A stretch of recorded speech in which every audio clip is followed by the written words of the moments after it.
and there's one person in the waiting room, so I'll admit them. Okay. Welcome back to the world of Zoom. Hello, hello. Chocolate is barking outside. There's not much I can do about it. Sorry. So we'll call the meeting to order. Chapter 64, just refresh me. That's not included in the chapters that are under the public comment right now. That is correct. This is preparing this chapter for the next public hearing. Okay. Okay, so I guess let's go to that one. When we get to the other two, since it's still part of the public hearing, we will be hearing comments. The one on chapter 64, I don't think we necessarily need to have public comment on tonight. Correct, we do not. We would normally not. Yeah, okay, so let's start it rolling then. Chapter 64. So Fred's going to walk us through the chapters. I am, huh? What's that? Yes. Okay. Marie said I'm walking you through the chapter. Okay, and what I'm going to do basically is just to read through the comments like we've done in the past as we've made some changes. Right. So the first adjustment on chapter 64 is that we're removing chapter 111 in the general references because it's never mentioned. 111 subdivision of lands is not mentioned in chapter 64, so it does not need to be in the general references. So if everyone else agrees. Oh, I understand now. Okay. Okay. Got it. HDRB agrees. Kathleen, we're good. Okay. Never mind. Now that you've explained it that way, my comment isn't relevant. Okay, works for me. Okay. Chapter 134 is in general references. However, as Marie says, it's never mentioned in the text of 64. Shouldn't it be? Yeah, and in very few instances, I think we have left a chapter in the general references that is not mentioned throughout because it should be referenced. So we're going to leave 64 as a general reference, or should we take it out? Does it not, does the signs section not refer to 134? Correct. It does not. Oh, no, signs is a different, say that again, Marie? Correct, it does not. Oh, all right. Maybe I'm thinking of the older version. I mean, if it's not mentioned, that makes sense. So the response from Al on that is they'd like to retain the reference to chapter 134. So we'll leave it in? leave it in. Okay. Worst things could happen. Yeah. Okay, moving down.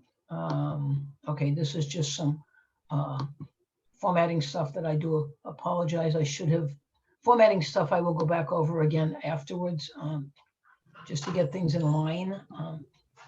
Okay, here on page 4, the deletion of natural resources, I believe, Maria, is at John First's recommendation, because natural resources.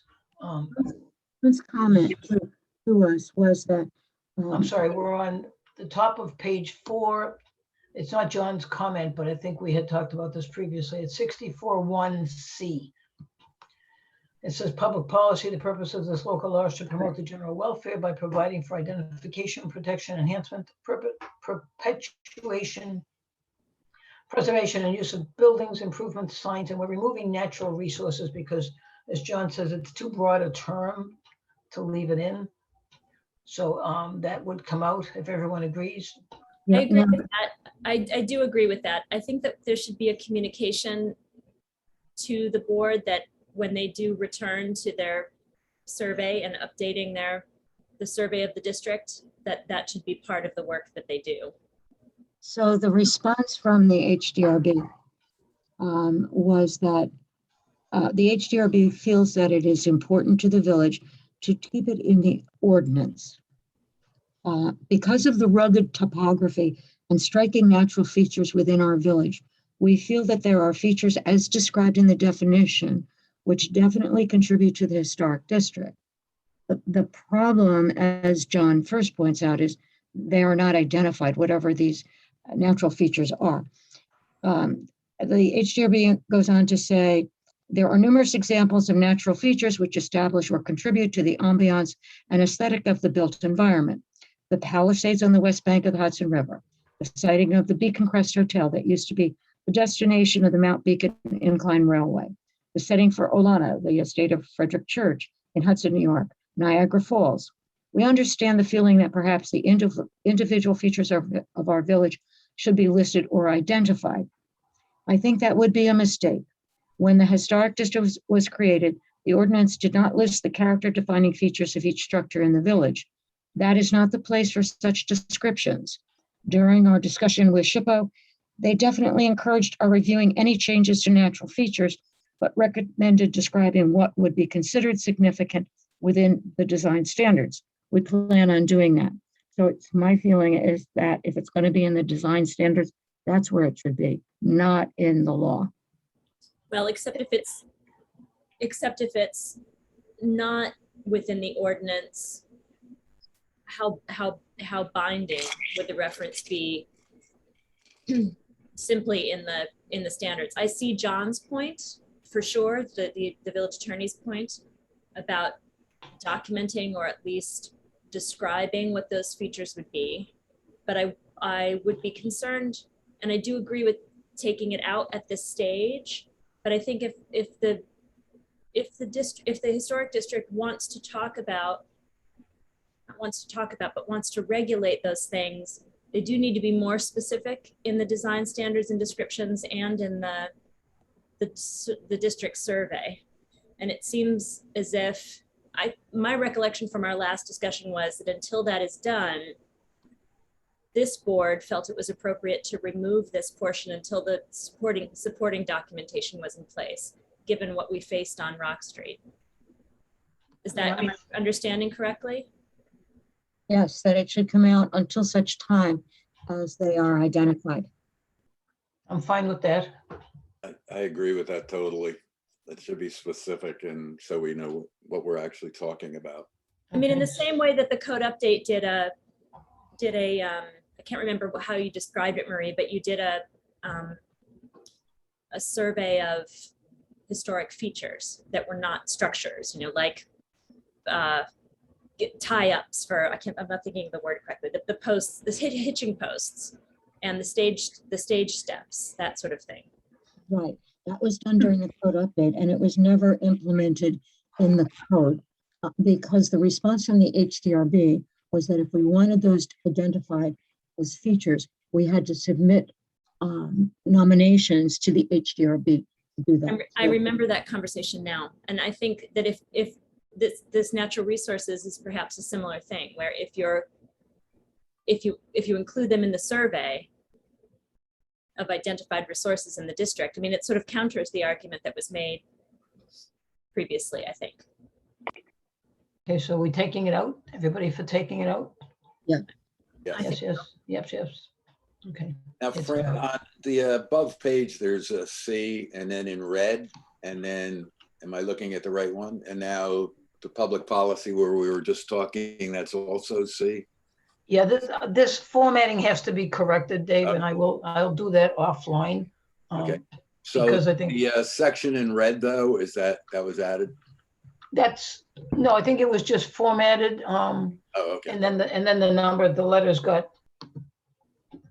Okay.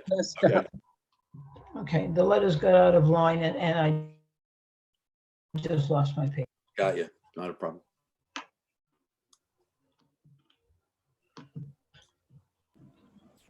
Some reason or other, I just, There were beneficial occupancy, Fran, there we go. which is on page 5. Gotcha, okay. Yes, okay.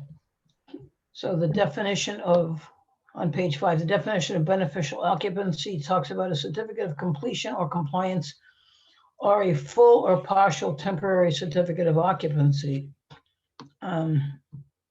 So Marie's comment, we cannot find a reference to full or partial temporary certificate of occupancy in the New York State Fire Prevention and Building Code. So Kathleen, is a temporary C of O on the table for 15 Main Street. That's temporary. So it, what I think is I misunderstood. I think I recommended misunderstood. is to delete full or partial. That's all. Right. Now I understand that. Okay, everybody good with the But Marie, taking out can I four? ask you a question about that? So if someone were to be rehabbing an entire structure and they've got the first floor is finished and habitable, but they're still working on the second floor, would that still be, and they asked to occupy only the first floor, that could be covered by the broad term of temporary certificate? You don't need the full or partial?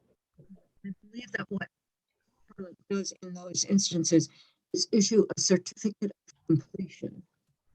Certificate of what? Certificate of Completion. completion. I believe that's what she does. And that is actually covered in chapter 40. Okay. Thank Okay. you. So full or partial comes out and the HDRB agrees on that also. Yes. So that's Yeah. good.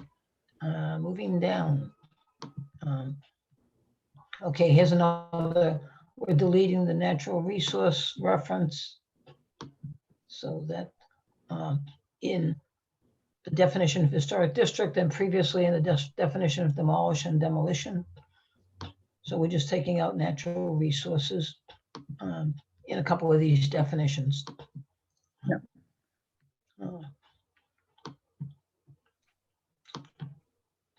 Okay, And you need where your cursor is, you need a space between building. Yeah, thank you. got it. Okay. Remove natural resources, remove natural resources. Okay, so at that point, we are deleting the definition, is this correct? Yeah. Requested listing of specific natural resources. So we're deleting the definition of natural resource at this point, which is what we have. Your Is that question correct? about annotation.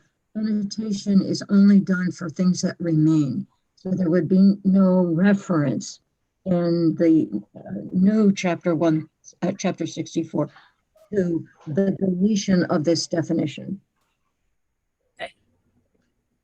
Okay, so this gets deleted.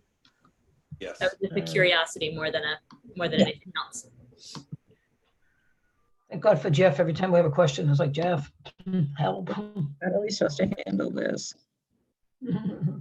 Okay, so basically that's the majority of what's going on in this chapter is deletion of the references to, okay.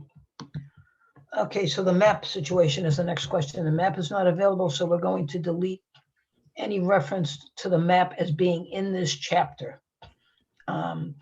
So we're going to reword this, is this correct? So now it says instead of made part of this chapter, which just says in the definition of Village of Cold Spring Architectural Historic District on page 9, it will say the district shall consist of the area designated on the map filed with the village clerk, instead of saying it connected with this chapter. It's better. Okay. Okay.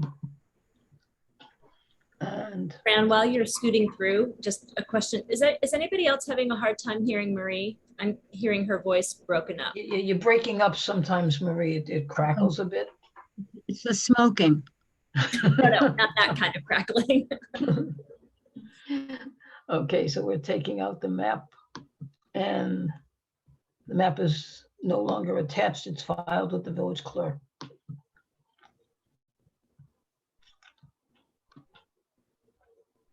Okay, so, and I think that's the majority of what is going on in this chapter. Is that correct, Marie?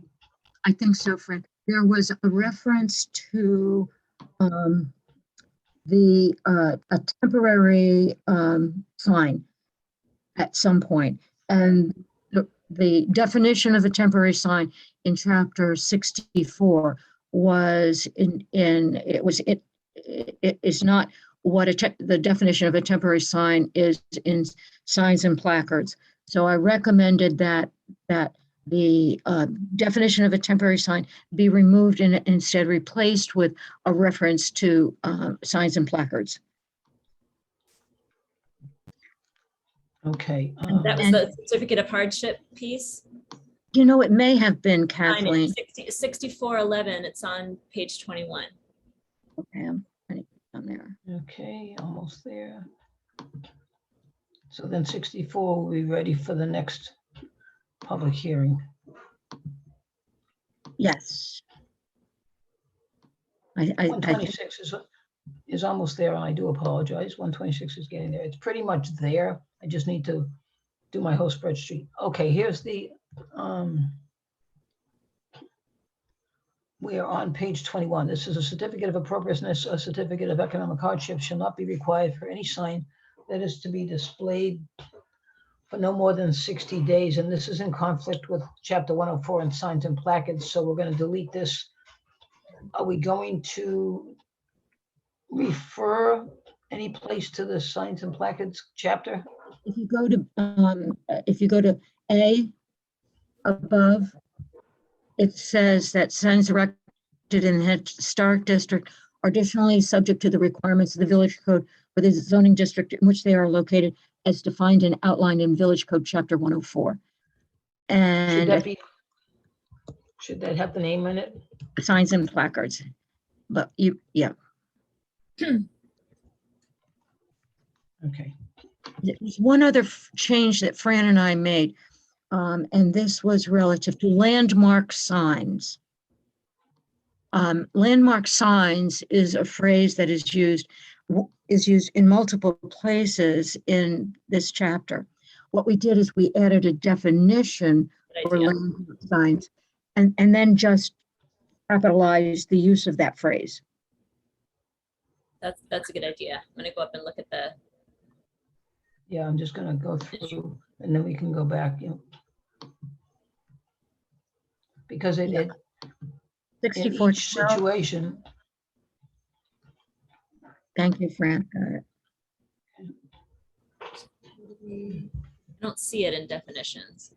Oh, dear. It goes from integrity Sorry. to maintenance and repair. We're missing it an wasn't arrow. this chapter, Marie, no? You're right, Fran. It was in chapter It's not this 104. chapter. Yes, Okay, it's it's in in 104. 104. Right. So Will be better. would you like it to be additionally in this one? No, it doesn't need to be. No, it doesn't really mention them in here. Well, it landmark does signs. in that, I mean, it's important because of the way it's used in 104 and that it's not calculated. A landmark sign isn't calculated for square footage for new signage. Right, It doesn't limit the property owner if you have a landmark individual sign. right. So we need a period after 64-16 penalty for offenses, Fran, where your cursor Yes, is up. ma'am. there. I think that's right, okay. Space. Okay, natural resources are out. We will format this before the public hearing, but most of it's pretty much formatted. Yeah. We'll do a final review. I think we got it all. It was basically the reference to maps and the reference to natural resources. So this is going to be ready for the public hearing on the 28th, right? Yes, I think so. Did you just say 20th? You meant 28th. 28th. 28, 2/8. Okay. So the next chapter we're going to talk about is we're going to go to 76 and 134. Now, these are still in public hearing. Is that correct? Open for, Yep. These are still in public hearing. and they're open for public comments. And I have a couple that I guess we'll read.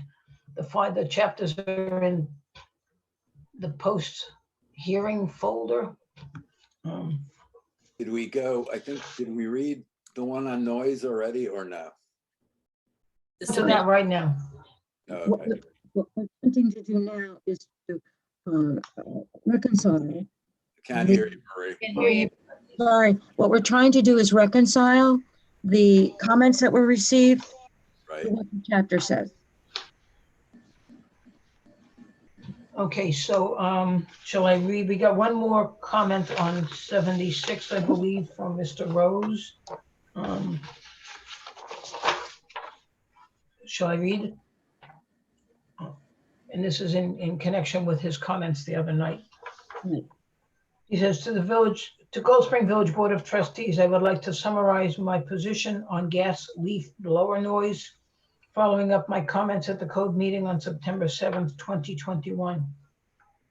My proposal is to simply ban gas-powered leaf blowers, since According to industry data, all of them violate the village code limit of 55 to 60 decibels. Asking residents to report noise violations is an unnecessary burden if the offending machinery is by its very nature non-complying. The machines can be replaced with quieter electric models or simply abandoned. In addition, they pollute the air of a dense village with both fumes and dangerous lingering airborne particulates. Finally, as part of a climate smart Phillipstown, the village should reduce its carbon footprint as much as possible. I agree with the comment that landscape contractors should be informed of such a change and given a deadline to comply. Thank you for your tireless work and listening to and reading my comments. Sincerely, Stephen Rose, 7 Marion Avenue. And that is, as far as I know, the only comment we got on 76. I went in and reviewed 76 after our last meeting based on Mr. Rose's comments and did some research onto what is considered noise levels, decibels and stuff like that, which is mostly way over my head. But so what I could find basically is what we have in this chapter. The noise levels in this chapter are way below, are well within the limits, let me put it that way, acceptable limits. And in most instances from the research I did, and I found it from a number of different places, for example, 60 decibels is considered by all to be equivalent to a normal conversation level, other than me who speaks very low, and I understand that, but 60 decibels is a normal conversation level. And in our chapter 76-560 is considered maximum for daytime in a business district. So if anything, I think the levels that we have in our code are low. I'm not recommending that we raise them. I'm just stating that the problem may not be so much with the code as it is with the enforcement, which is something, and thus to Mr. Rose's point, even if we outlaw machinery, the only way to get anything taken care of is to report it to the office, the police, or code enforcement officer, because other than that, we have a code that nobody's going to enforce. At least that's my comment on it. I did do some research. That was the best I could find on it, but I do know that what we show in both of these charts that we show here, including all of the additional times and raises and so on and so forth, are well within limits of sound. So that was the best I could do with that. I know that. And you also point out that permissible increases exist Right. that would raise the sound level for short periods of time. And I know Kathleen sent a note in also, basically responding to what I had said. So, and it is, a point that Mr. Rose raised about the village crew and our equipment, which is something that is out of the purview of writing code right now, and something Well, I that we think need to deal with. I think he made reasonable points that need to be addressing, right? We should be leading by example with the equipment that we're using, and clearly there are a lot of folks who are irritated by machinery, but that's a conversation. This establishes the code and the guidance that our enforcement officer and police officers need to have in mind as they're on site. So yes, those conversations need to happen, but I think we are where we need to be with code. I think Dave had recommended to change, if we were to change anything, he would change the end time of construction work. He thinks 9 o'clock is too late. And also maybe no contractors allowed to work on Sundays. Personally, at this point, I'm thinking, let's just get through the chapter. I agree. 9 o'clock is late. I don't know of a lot of contractors that actually work at 9 o'clock. But when it does happen in a neighborhood, it's disruptive. I agree with Dave completely on those 2 points. This totally happened on 15 Main Street. We got a number of complaints by the next door neighbor to the wine bar as that was being constructed. They were working late into the night or to 9 o'clock. When you talk about contractors usually don't, they usually, like in the morning, you want to beat the sun or the heat. So you're working at 6 o'clock or whatever, but people usually don't go on until 9 o'clock at night. Not common. When you're talking about contractors not working on Sundays, I know that people cut the grass and blow the leaves and everything else, if you're working all week, that's sort of when you do it, Saturdays and that's different Sundays. than a But that's not a contractor. contractor. Yeah. Right. But if we write contractors in, I mean, can we say contractors can't work, but you can work around your house? I mean, I'm good with, at this point, be honest with you, I'm good with whatever allows us to point to close the- this chapter tonight. You point to the section that you're specifically referring to, Dave, so I can read the text around it again. Okay, it was, let me The see. definition for daytime hours is 7 a.m. So we would have to change that from 7 a.m. to 8 p.m. Mhm. And then it's on weekdays, 8 a.m. to 9. I would change that to 8 also. I'm not sure where it is or where you would change it for contractors on the weekends, or if we can do that. That would have to be added, I believe. I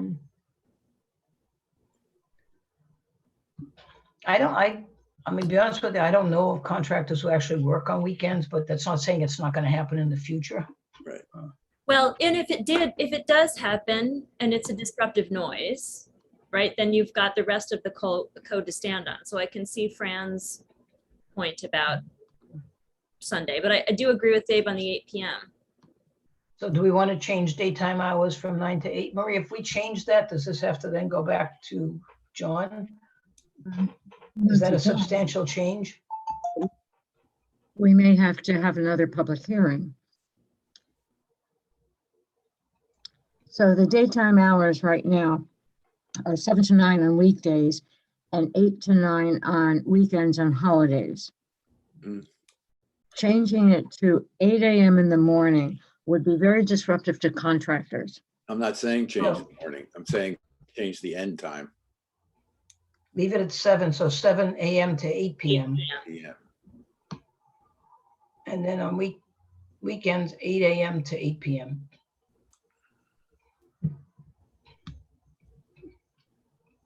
I'll have to go back to John and find out if he considers it to be substantive.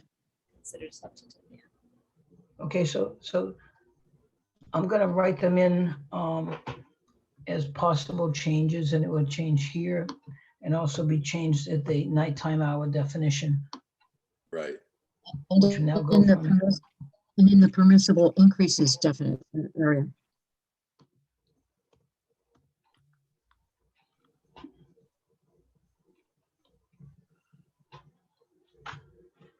So if we have to go to another public hearing, can we add this to the 28th? There's time to, yeah. There's a lot of changes. Maybe just leave it. I don't really, not too many people. The only complaints I've gotten was the one on 15, and that was they were working after 9 actually. So if you Well, want- and as wanna I- leave it.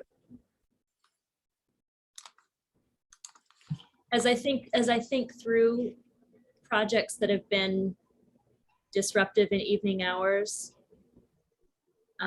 around neighborhoods, many of them have been owners doing the work themselves, not contractors. And as Fran points out, it's the time they have to do it. And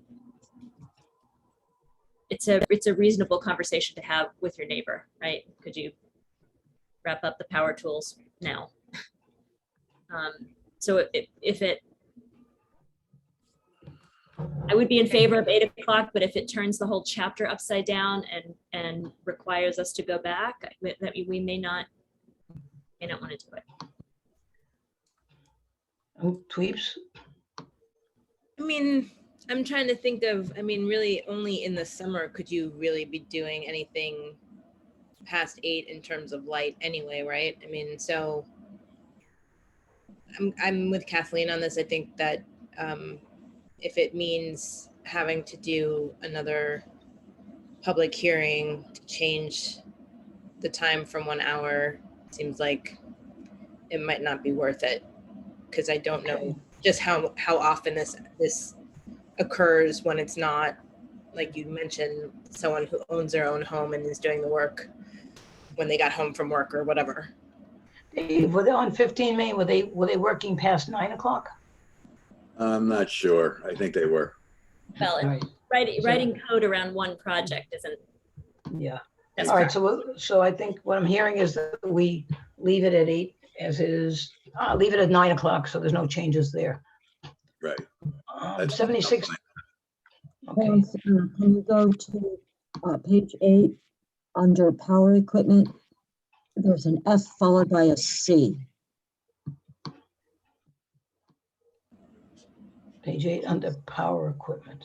Well, Yeah, you don't like my alphabet? your alphabetizing leaves a little bit to be desired. I'm sorry, it's not you. It's just that we need to fix that. No, all right, we will. All right, I'm going to bounce back up because there are a couple of changes up above that I needed to get to first. On page 4, 72.2, you talked about the semicolons help not make any sense out of this. And I did make some adjustments, Marie. Does that help? Your A, you mean, Fran? A, yeah, 76.2A, there was a semicolon and A and B were combined into one paragraph. And the part that says is hereby declared to be unlawful was at the end of the whole paragraph. So with the semicolons in the middle, I think we were losing the tail end of it. So I separated them. It's the same stuff. It's just that I separated it. Maria, I don't know if Yeah, it looks makes good to more- me. Yeah, Looks Fran. good. Okay. So I basically separated them and took the punchline at the bottom is hereby declared to be unlawful and put it in both A and B. Yep. So that it's clear that it belongs to both of them. Okay. Move noise over here. Maria, I can't hear you. Can you move noise over one under? Can I move? Okay. Thank you. I think. Yep. Okay, 76.3. Okay, is it me or does it not make sense? And okay, after Marie, after you read it, after you explained it, and I read Kathleen's comment on it, I put a comma in, which I think may help. I put the comma in on the third line after 76-4, comma. And to me, it maybe because it was just long, I don't know if it makes more sense. Need to read my comment again because I can't. Yeah, your comment. I tried to shorten it and make it simpler, accessible language, but I can't remember what I wrote now. Give me a second. You wrote evidence of measurement is prescribed in 76-4 is not, as prescribed in 76-4 is not be required in order for a violation of chapter to have occurred. Which I think with the comma in it, basically, I sound like I'm from Boston. Is there an R at the end of comma? Sorry. Hope the Red Sox are winning tonight. Oh, Fran, that's risky. I know. I'm We're good. tied. I'm good with it, Fran. You know, does it need to make read it more again. sense? Proof of a violation of this chapter, evidence of noise heard and measured in the manner prescribed in 76.4, which is less than that. So if you, does it allow you to not have a measurement at all? Because when I read that, I think it means even if you turn in a measurement, even if you register a measurement that's lower than the max, but not necessarily, you have no measurement. What happens if someone doesn't have a measurement, but they're just calling the officer on duty and saying, like, it's ungodly loud, but they can't put a decibel on it.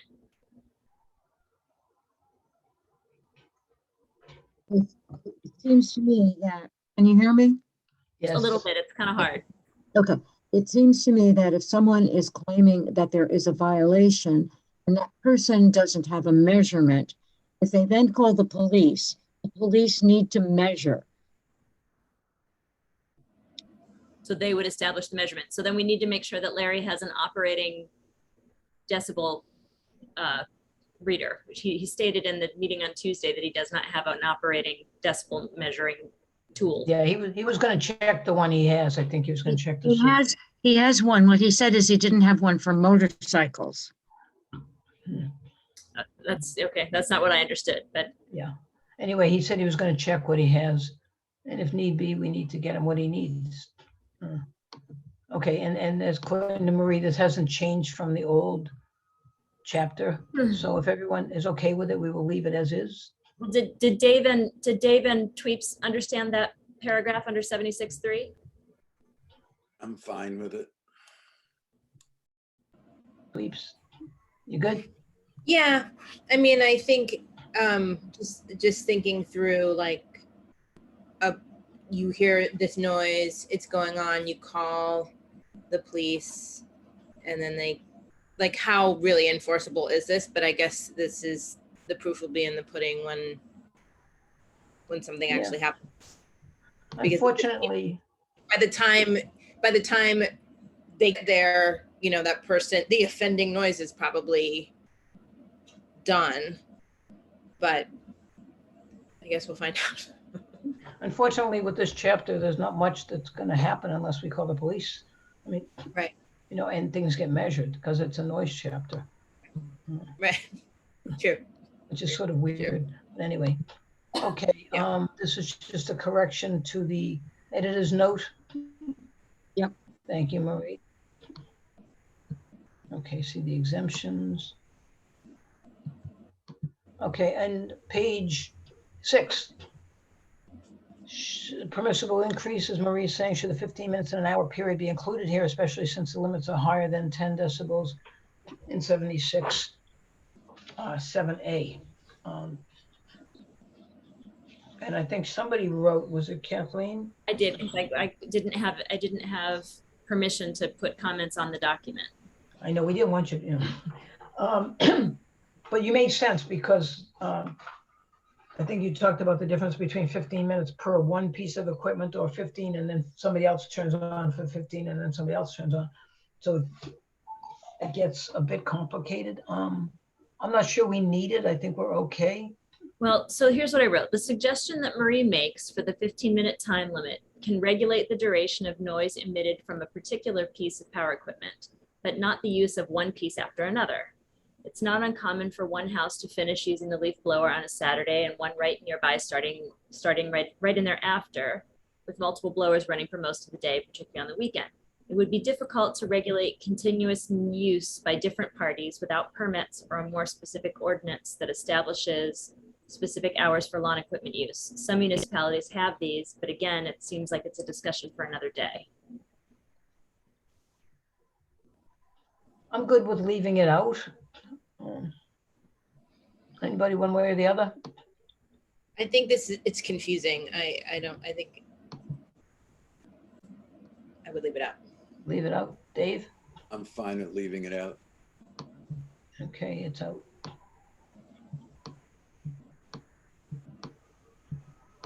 Okay, so that is 76.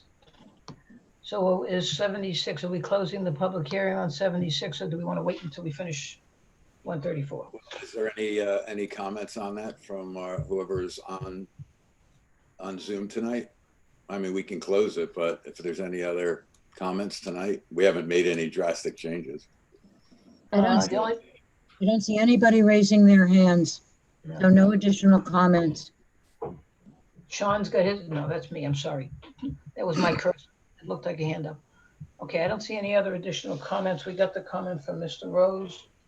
We did, well, we did, so I'm good at, So we need a motion. So we need a motion to close the public hearing on chapter 76. So I make a motion to close the public hearing on chapter 76. I'll second that. Oh, go ahead, whoever it was. Give it, okay. All in favor? Aye. Aye. Maria, give that to Dave. Okay, and the last thing we have for tonight, other than bills, is chapter 134, the zoning chapter, which we did get some comments on. Okay, this is the chapter 76 one. This is this.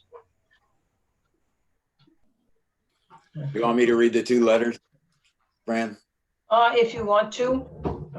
Yeah, Okay. you've got Judith and you have Mr. Henderson. Okay, so I will read those so that they're into the record. This is from Judith Rose, Sunday, September 12th at 2 p.m. Excuse me. I highly recommend that the village not approve any zoning changes for the 2 large parcels on Kemble until there is an acceptable site plan in place for the entirety of the 2 properties. You're giving away all our leverage and opening us up to either a development we don't want or another lawsuit.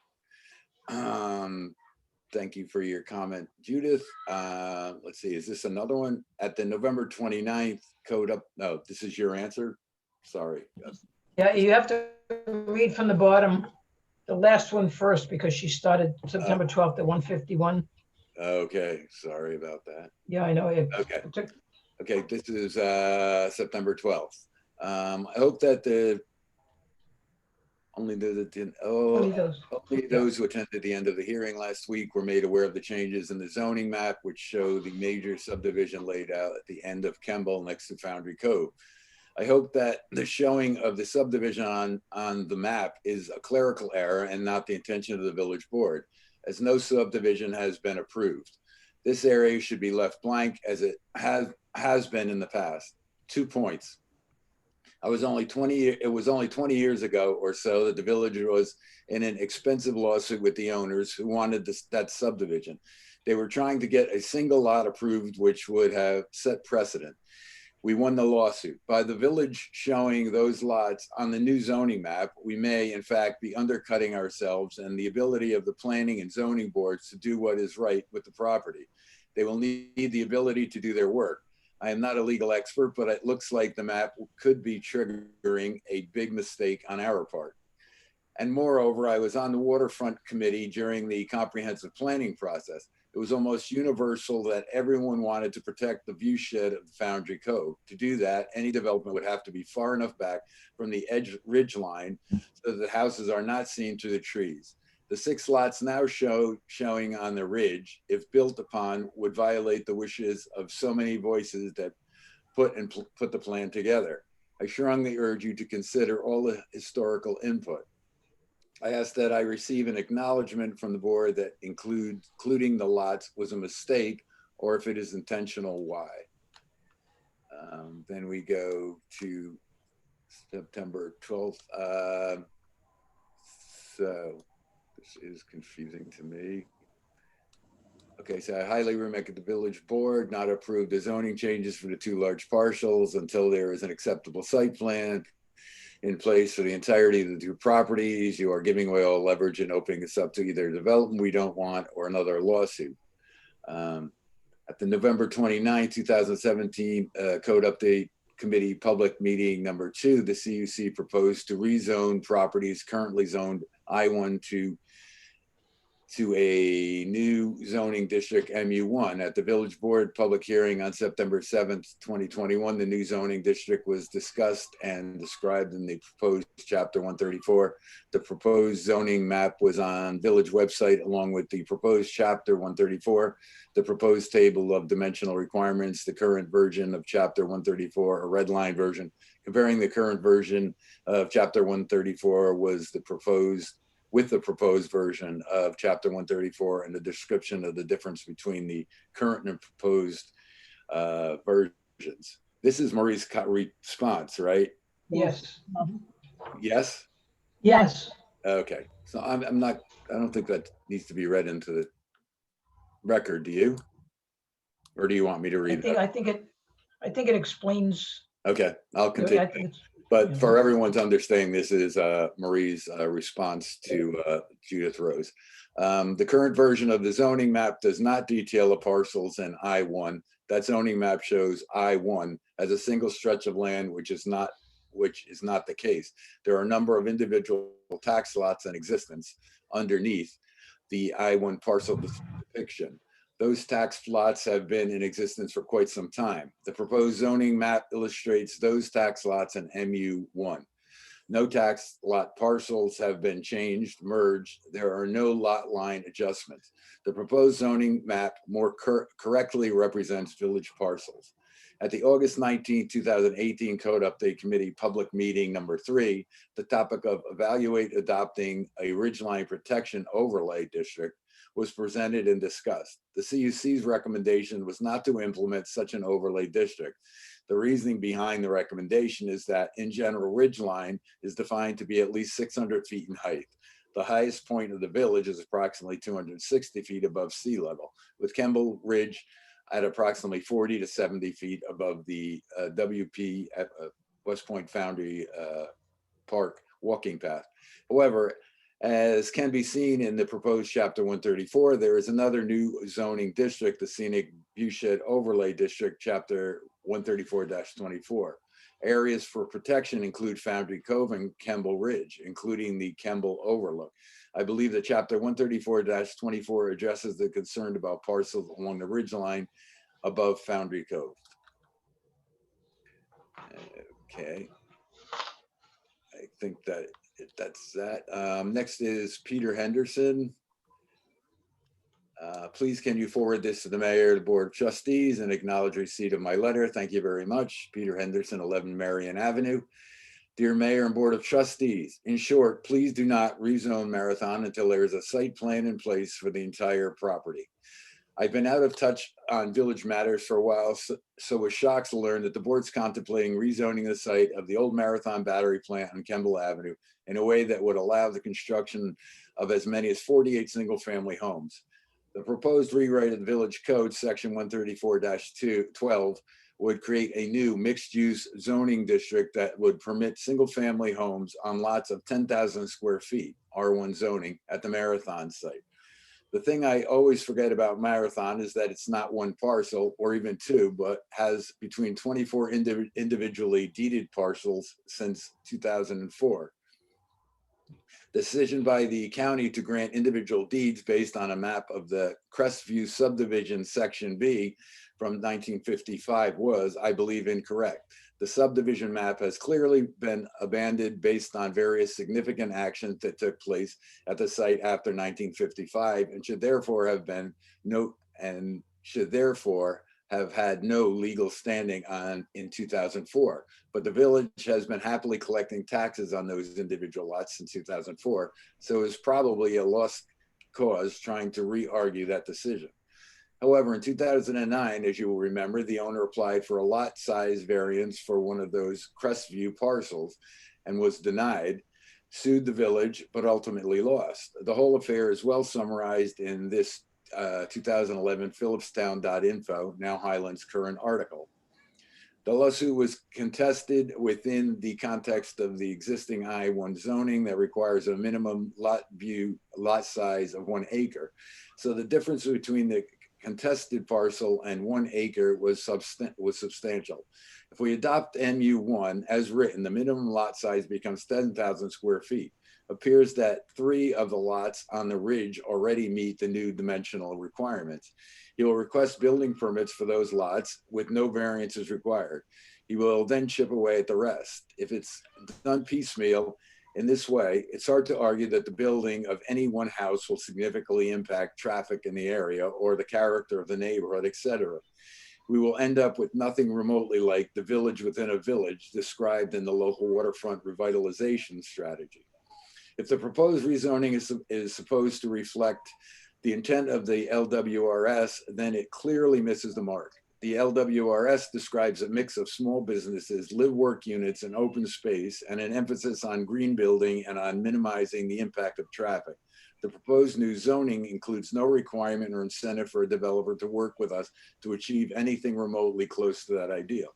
While the new zoning regulations would allow such a development, they also allow a hodgepodge of single-family homes, which is most likely what we'll get.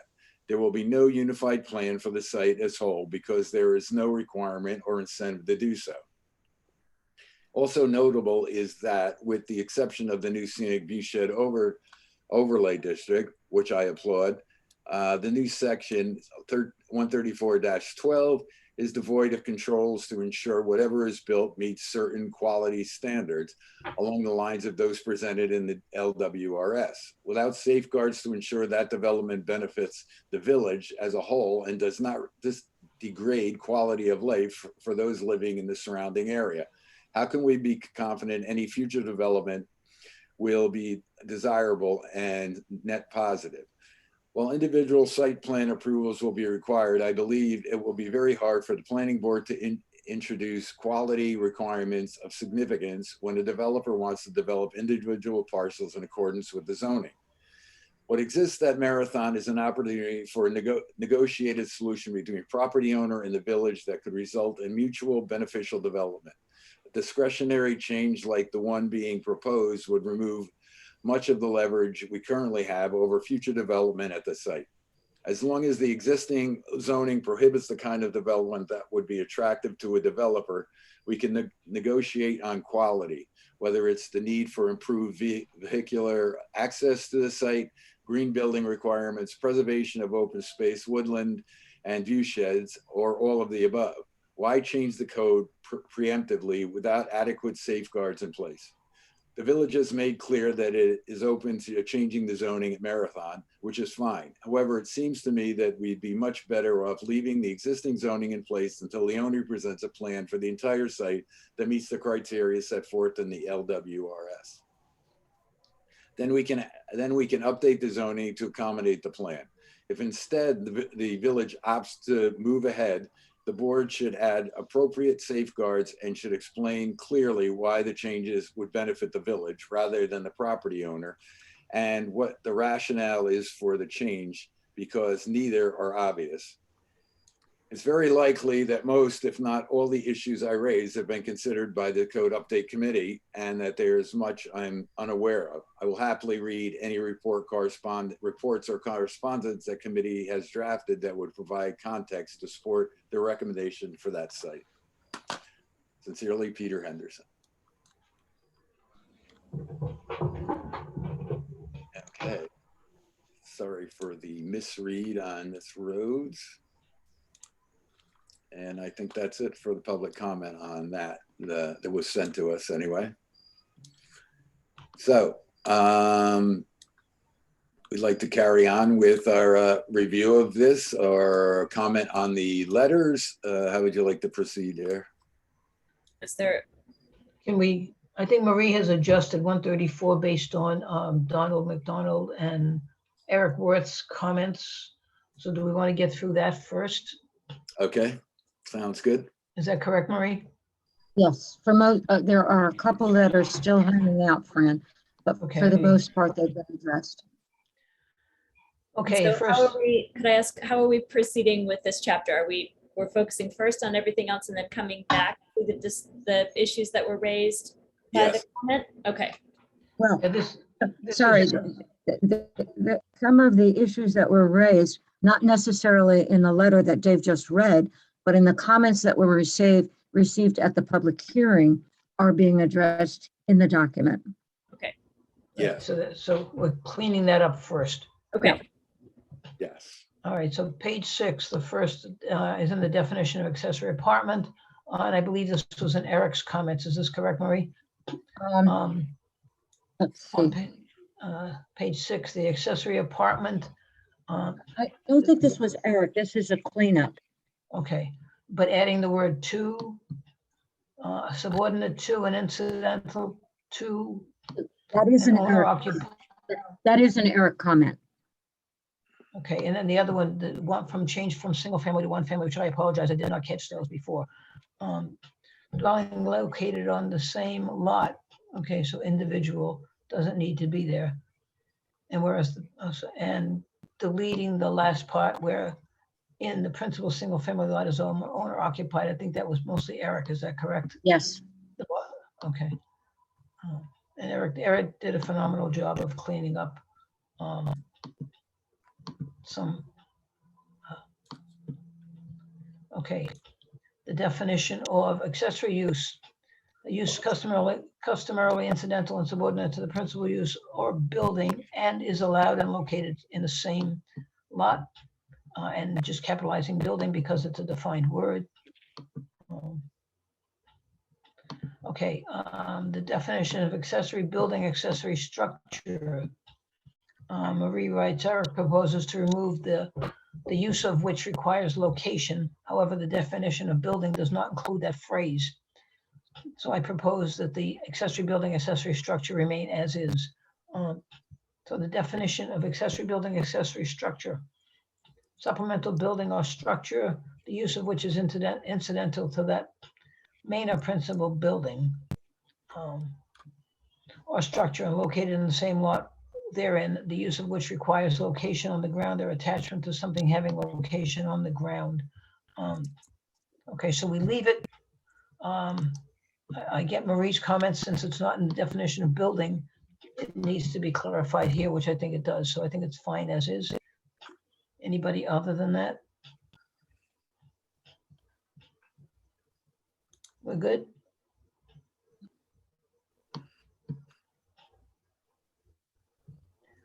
Okay, uppercase B.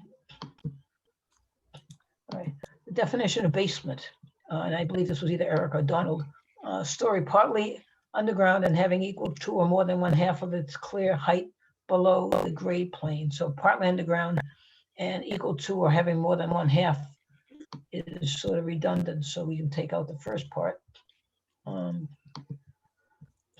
The clear height below the grade plane, Yes. okay, So- rather than average. So Fran, this introduces two new terms, clear height and grade. Marie, can you do something with the audio? Like I can't even understand you. I don't know what it is, but Let's see. I'm. That's remote- better. sounds clear. That's better now. So this introduces two new terms, clear height and grade plane. Clear height is defined lower in here, as is grade plane. Grade plane as a term is used in the New York State Building Code. And you will see when you get to that definition that the grade plane is defined as it's measured around the perimeter of the building, and it's multiple measurement points around the perimeter of the building, which are then averaged. So what I would recommend we do is go down to clear height and grade plane and then come back to basement. Okay, so let's take a look. Clear height is now added. It's on page 7. Clear height is defined as the vertical distance from finished floor to underside of the floor or roof joists above. And that has been put in as a new definition. Yes, And the other one was which, Marie? Grade plane? grade plane, right. FG. Grade plane is on page 10. A reference plane representing the average of finished ground level adjoining the building at exterior walls. To determine grade plane, take the finished grade elevation heights along the perimeter of the building at all outside and inside corners of the foundation at no less than 10 feet, no more than 20 feet intervals at straight runs. Add all the elevation heights together and divide by the number of heights to find the grade plane. Okay, so that's the definition of grade plane. Going back to Basement. page, I believe it's page 6. The definition of basement now includes both of those terms. A story having equal to or more than 1/2 of its clear height below the grade plane. Okay. I think that's much better. Okay, and we're deleting level of the adjoining ground. Okay.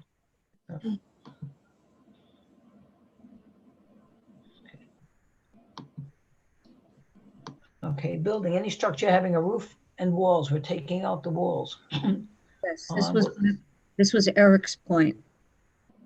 And intended for the shelter, housing, or enclosure of persons, animals, or chatel. So building doesn't have to have walls, but it does have to have a roof. Yep. Okay. Building height, okay, we're back to grade plane. The vertical distance, oops, we can keep measured from the grade plane to the highest point of the roof for flat roofs, to the deck line of mansard roofs, and to the average height between eaves and ridge for gable, hip, and gambrel roofs. Okay, we're removing the average elevation of the proposed finish, blah, blah, blah, blah, blah, because that's all defined in grade plane.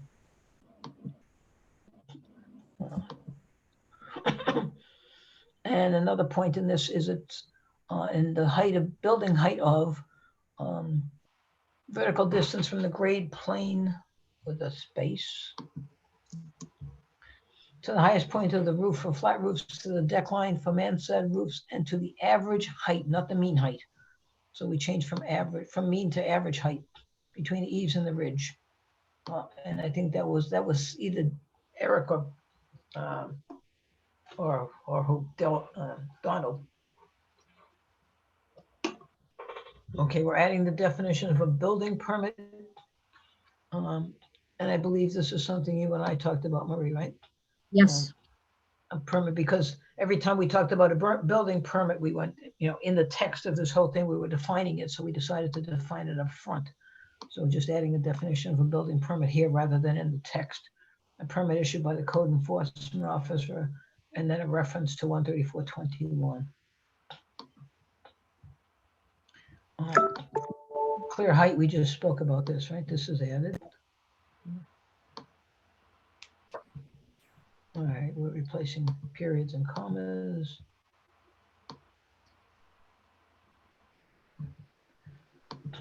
Okay, we're replacing in the lot depth of lot, page 11, just replacing the mean with the average. So it's not a mean, it's an average.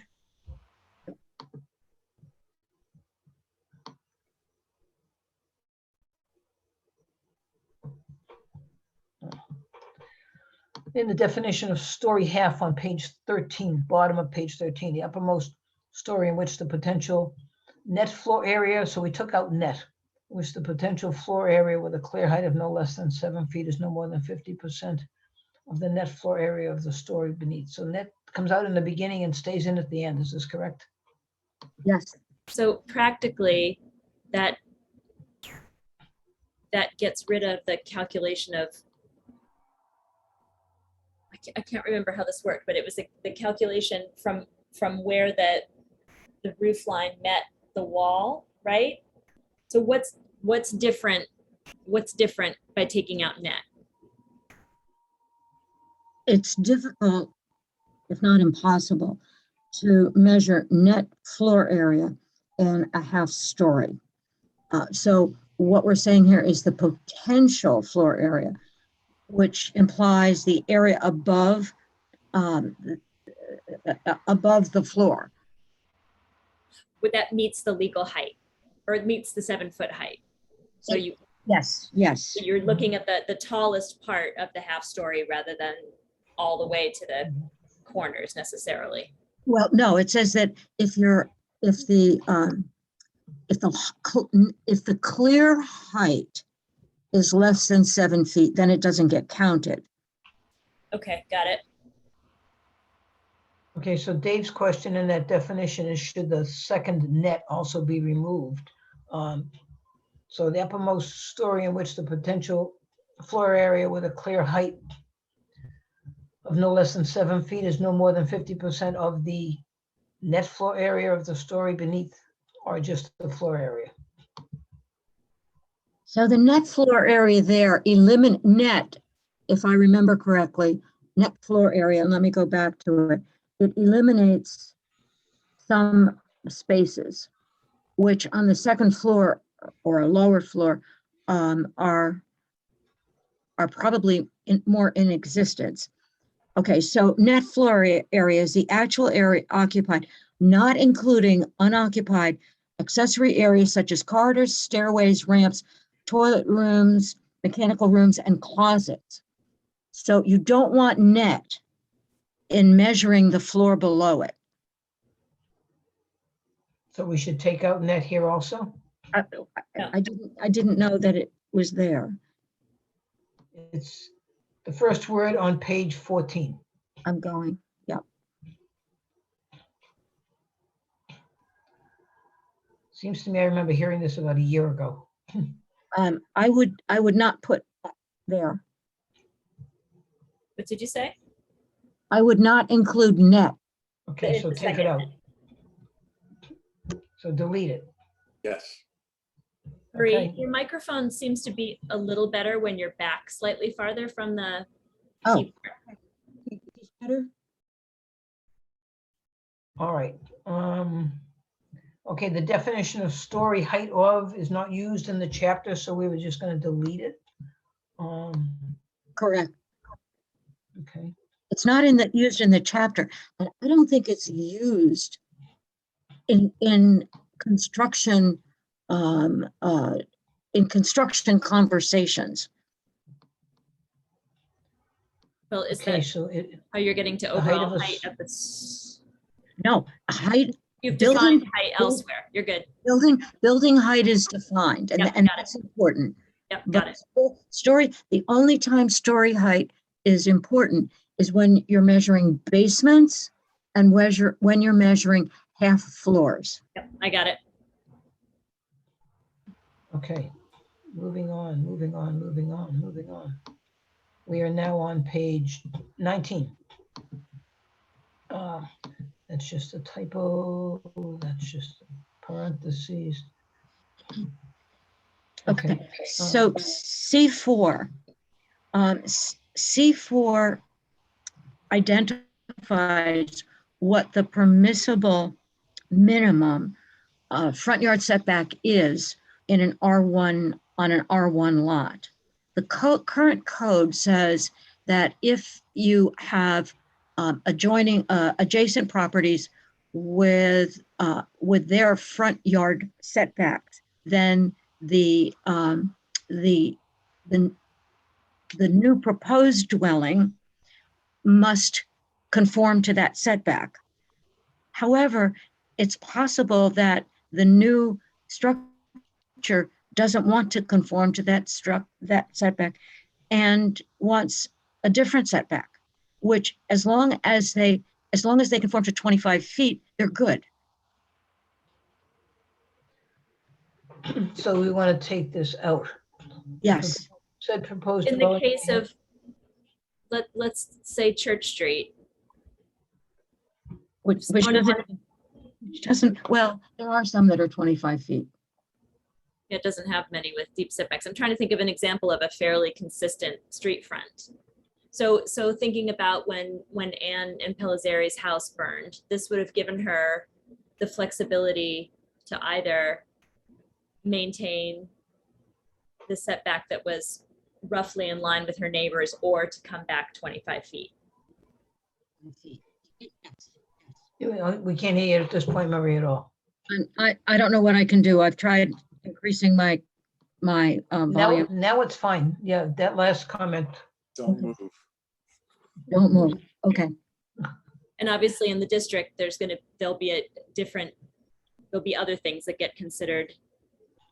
Okay, so As this well. comes out, everybody's good? Yeah. All right, that comes out. Okay, this is just a code correction.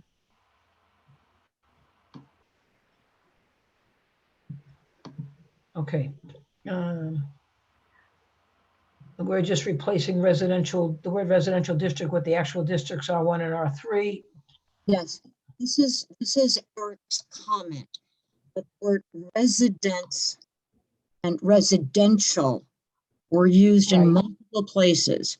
So what I did is I changed that to identify the specific districts where in the past it had said residence or residential. Mhm. And also in B1, which is, where are we? We're in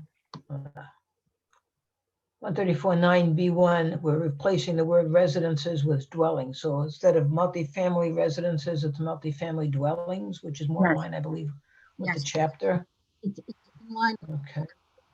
There's a definition for one family dwellings and multiple family dwellings.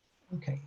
And okay, in C2, same as uses under Yep. special use permits in R1 and R3 districts. Okay, so we're just moving that around to clarify. That's way going to make that's a number of written. things easier to have conversations about.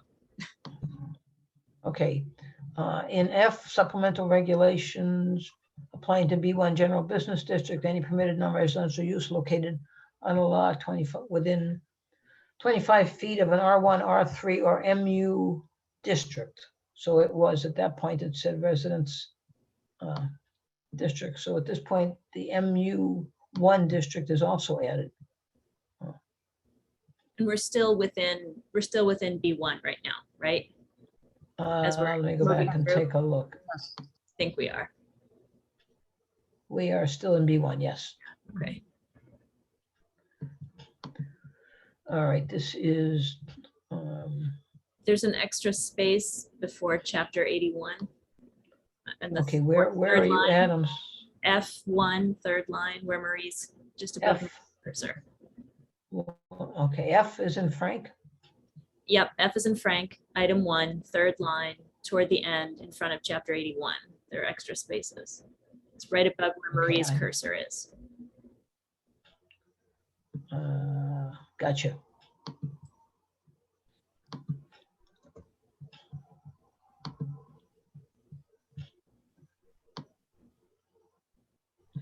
Okay, we're down to 134.10, D5. In all cases adjoining R1, R3B, MU1, B4, or B4A district, a side yard of 25 feet shall be required. Now, this previously said residential. Okay, so all of these are some form of residential. Yes. So we just basically name them. Yes. And the same in F4, R1, R3, or MU1.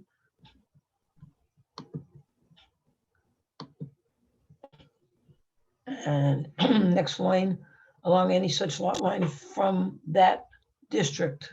Okay, from that, instead of residence district, just from that district.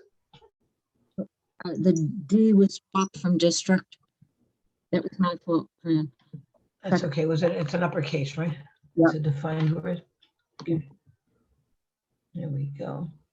Last line of that, on the lot from the view of properties in the adjoining said districts. Okay, that takes care of that. Said doesn't have an E in it. Oh. My mistake again. Okay, well, I lost it now, so where were we? Four, if you go from the cursor to 4, properties in the adjoining said district. You want me to get it? Let me get it. Please, yes, because I have moved on and Okay. thank you.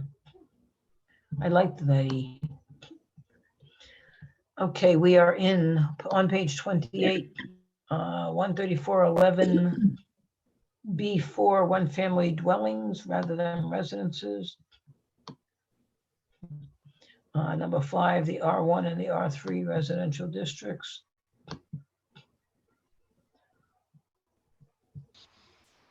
Okay. F4, adding the districts R1, R3, MU1. Okay, said districts.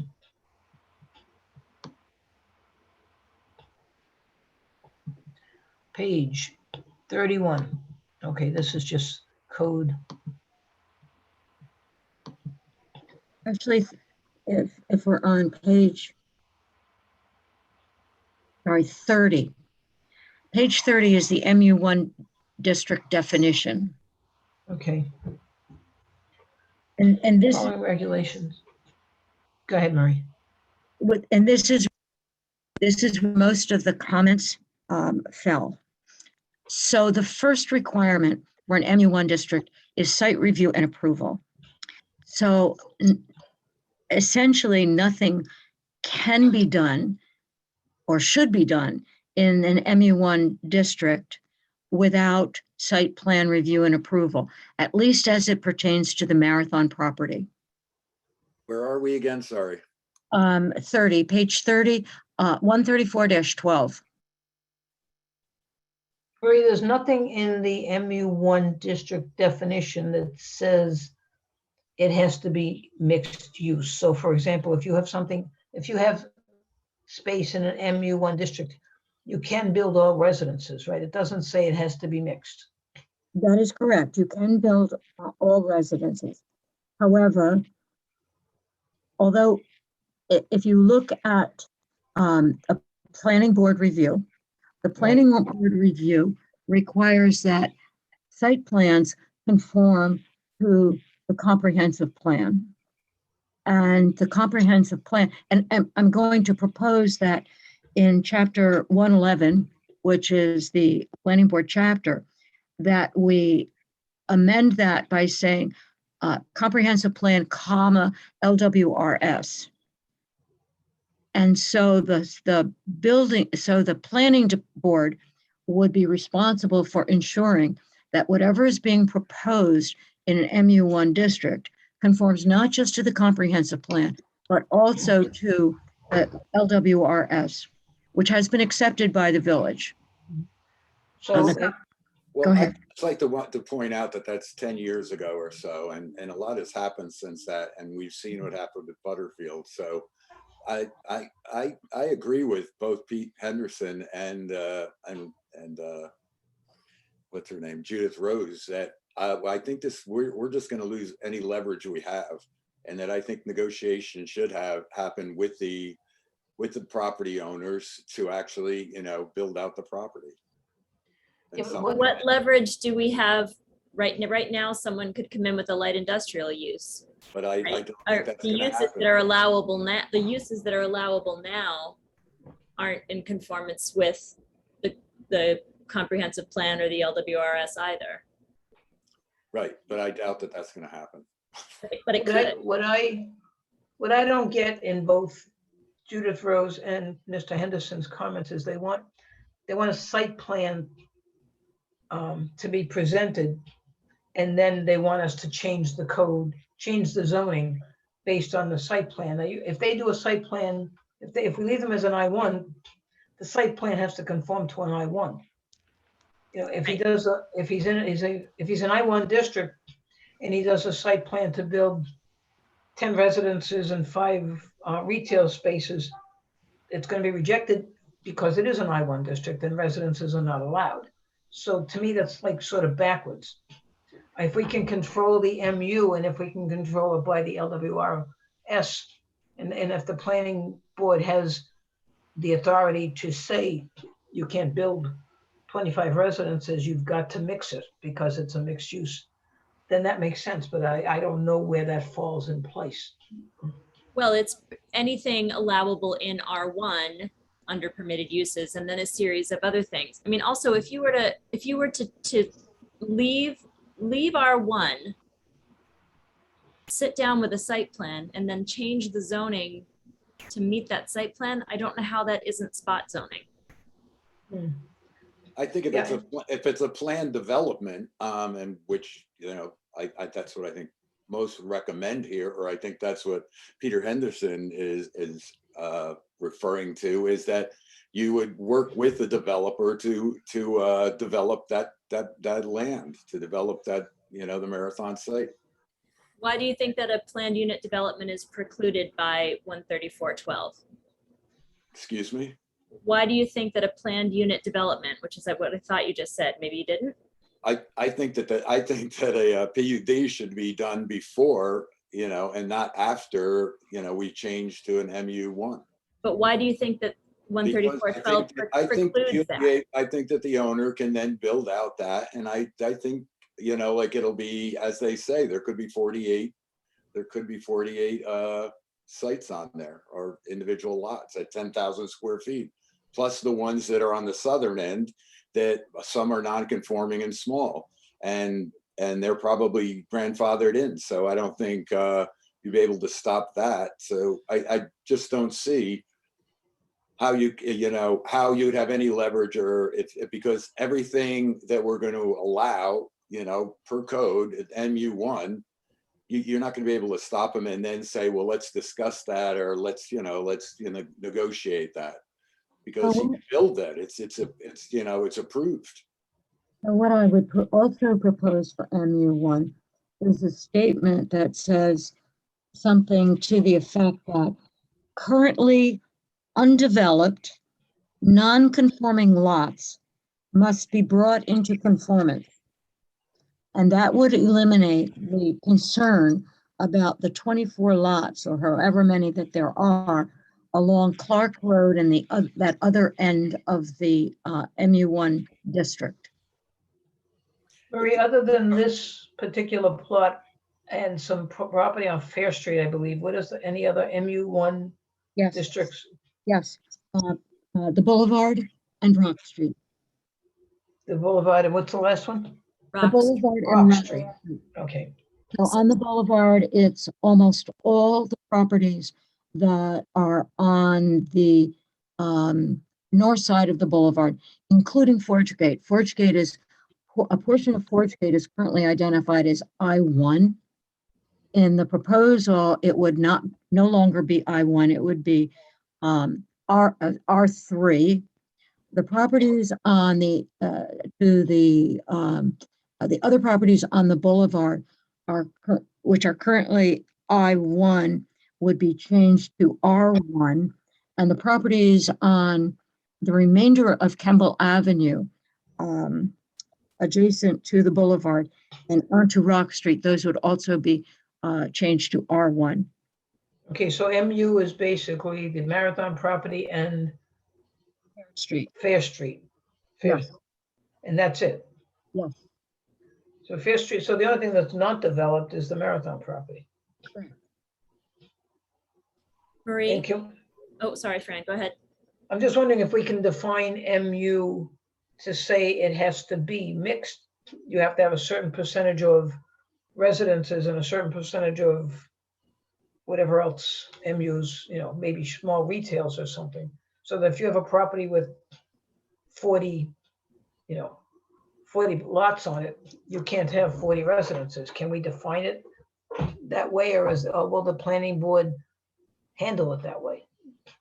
Certainly, we could define in MU1 a percentage of lots which are permitted to be one-family residences, and then another percentage which covers 2, 3, 4, 5, so 2, 3, 4, 5, 6, 7, 8, and 9.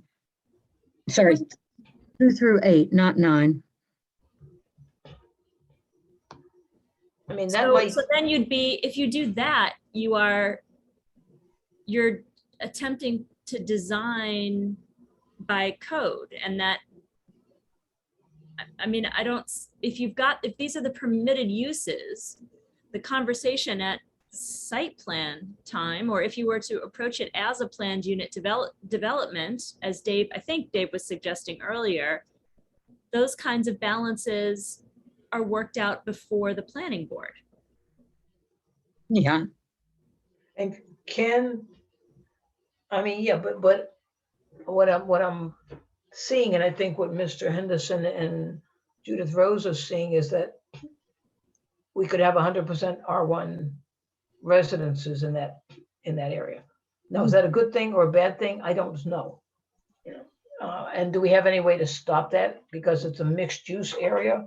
And if we don't have any way to stop it, why don't we just call it an R1 area?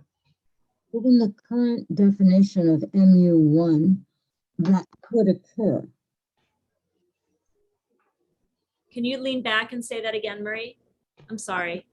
Given the current definition of MU1, that could occur. Right. Mhm. Is that a bad thing? I don't know. You're establishing in B as of right uses, and all R1 is a possibility. And so are possibilities: municipal parking, uses owned by the Village of Cold Spring, office buildings, live work units, professional services, restaurants, conversion of first floor commercial, professional, or real estate, commercial amusement venues. All of those things are as of right uses under B. I mean, So someone could come in and propose all of those things, or one of those things, or two of those things. and do we have a right to tell a property owner who has owned that property for a number of years that he can't do what's legally allowed on his property? Right now, the only thing that's legally allowed on that property is I-1 use, Which is 1 acre small industry, right?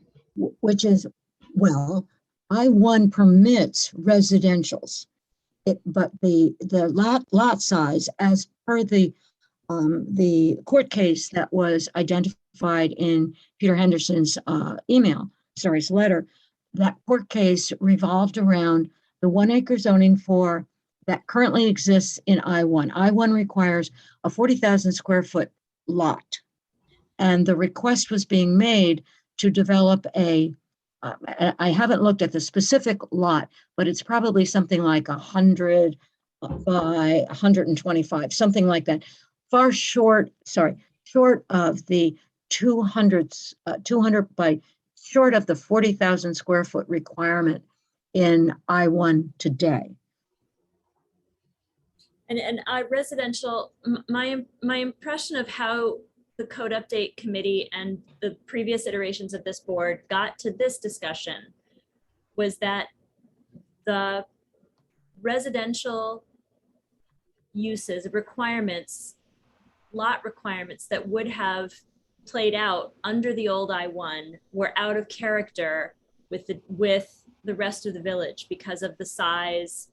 And that's how in previous submissions there have been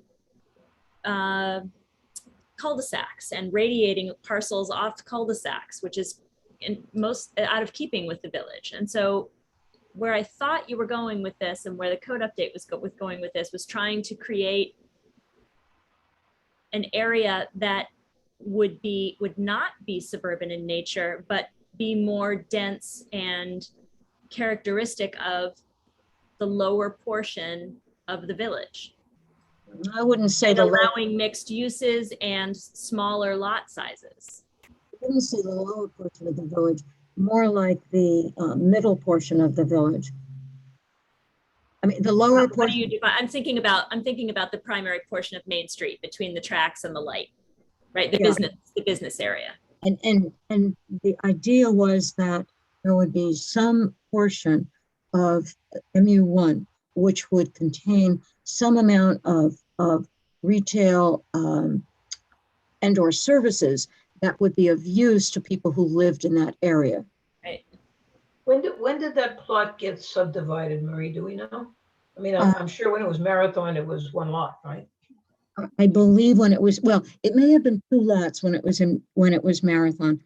I do not know when the subdivision referred to in Peter's letter. I think he said 1955, but I wasn't knowledgeable enough in 1955. I know you all think I'm very old, but I don't remember 1955.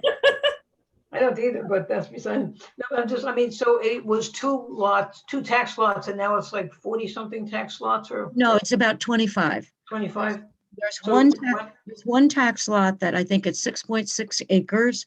And then there are about 24 tax lots that are more village size in terms of the size of the lot. But tax lots don't drive site plan. No, I'm just necessarily. wondering how it Right, it's became. under, Didn't say that. Sorry, Kathleen, go ahead. no, I was just saying that a site plan submission could be completely unrelated to the configuration of the current tax lots. Sorry, so if anyone wants, if you look at A, it says that any place you want to build in MU1, you have to submit a site plan. Right. So if you wanted to build on one of the properties, one of the lots that are on the ledge there, you'd have to provide a site plan about that property. However, what I was saying before is I'd like to introduce into this a statement that says currently undeveloped non-conforming lots, non-conforming to the size requirements in MU1 need to be brought into conformance. And that would eliminate any of the lots that currently exist that are, Is that even legal? I don't know, I have a call into John to find out. He hasn't called back yet. I would say if somebody purchased lots and they were said that they could be built on and would be for code, and then you're telling them they can't use those lots, I'm just guessing that you can't do that. But if you look at what exists today, there are 24 lots where, given the current code, they can't be built on. The current, That's current code, but if they're grandfathered in, they can be built on. No, it's an I lot, I one Changing the lot. zone. It's I-1, and that was the court case that, in which the village prevailed. Marie, move your head a little bit or something. Okay, that The was, further back from the That's better. screen, you are, the better. that was the court case in which the village prevailed. So it's currently I1 zoning, which means it has to be 1 acre. So most of the property, he'd have to double up on the lots or take 4 lots and build one something. Yes, yes. It's like any other property that's included in a zone change, right? It's not unique because it is where it is and it's I1 to MU1. That's what I'd like to hear from John. I agree, Marie, Right, yeah. to ask the question. The second point is whether or not the village can require that permitted uses be distributed, so that no single use can prevail in MU1. What do you mean by that? So right now, there are 7 or 8 different types of uses which are permitted, which are being proposed to be permitted in MU1. And so what I'm suggesting is that MU1 be modified to require that the permitted uses be mixed, that Right. no single permitted use will be allowed in MU1. It's a mixed use district, therefore the uses have to be mixed. Now, would that prevail if, say, the current owner were to build 5 residences and then sell plots around him? So now is the next person who buys stuck not being able to build residences because we already have X amount of residences and we can't have any more until you build something else? Theoretically, that could happen.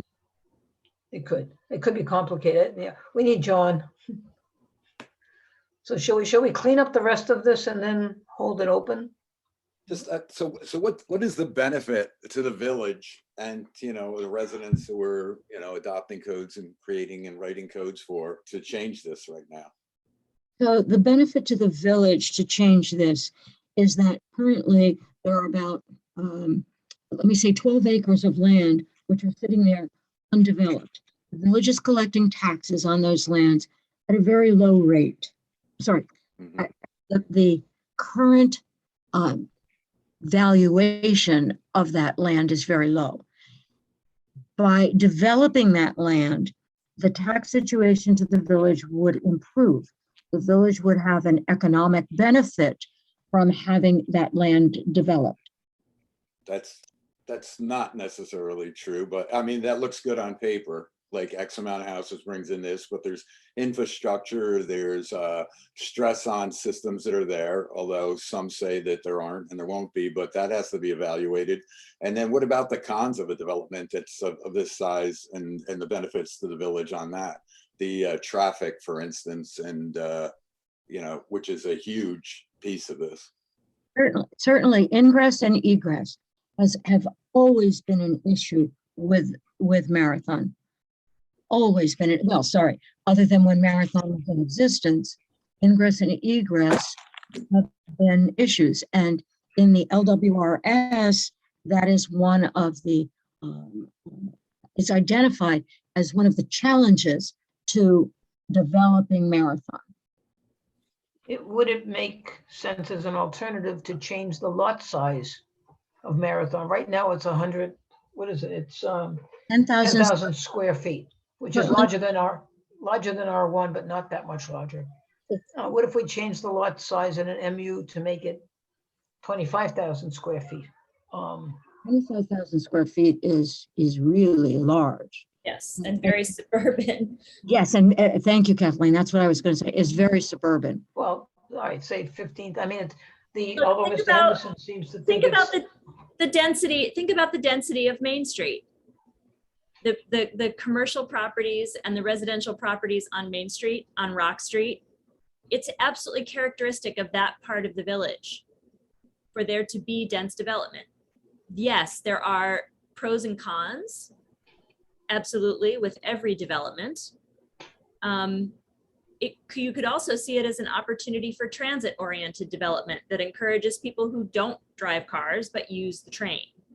But these are all, aren't those hypotheticals and Everything we're talking about is a Yeah. hypothetical right now. All this zone is doing is creating the possibility for this mix of uses, which under the previous zoning code was not encouraged, right? Because it was a use separating style of code that was popular in the 60s and 70s, right? That you segregated uses. This is more like more modern codes that encourage the mixed uses that are typical on our main street, which is it's classic dense development and smart growth thinking to combine uses. That's the direction that planning has gone and the direction that the village has always had on Main Street. Well, I think talking about Main Street and the density there and having the village within a village down on Marathon are two different things. And I think there would be a difference of opinion on that. There's Yeah. going to be a difference of opinion no And matter what happens down there. And also I think that, because just to change this is not going to necessarily make all those things come true. I mean, yes, then maybe this would work well, which people, having in-work homes or I forget, work home, whatever that. Live work units. Yeah, those units or people traveling on the train and not any traffic and all that sounds good. But when you come down to it, is that necessarily how it's going to be? And what does this open it up for?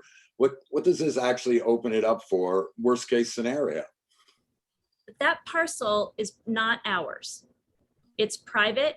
Exactly. It's going to be developed, right? And so right now, someone come in and say, all right, I want to put in a sneaker factory, or Yeah. I want to put in storage units, right? Yeah. That's been talked about in the past. Yeah. And is that a benefit to the village? I mean, I think in every application, I think it's there are going to be pros and cons, and what this does is create possibility. I think it presents possibility of a disaster without working with somebody and working, in unison with the owner to develop the That's what site plan property is. with a mixed use. I'm not saying mixed use should be out of it. In fact, I like the idea of it.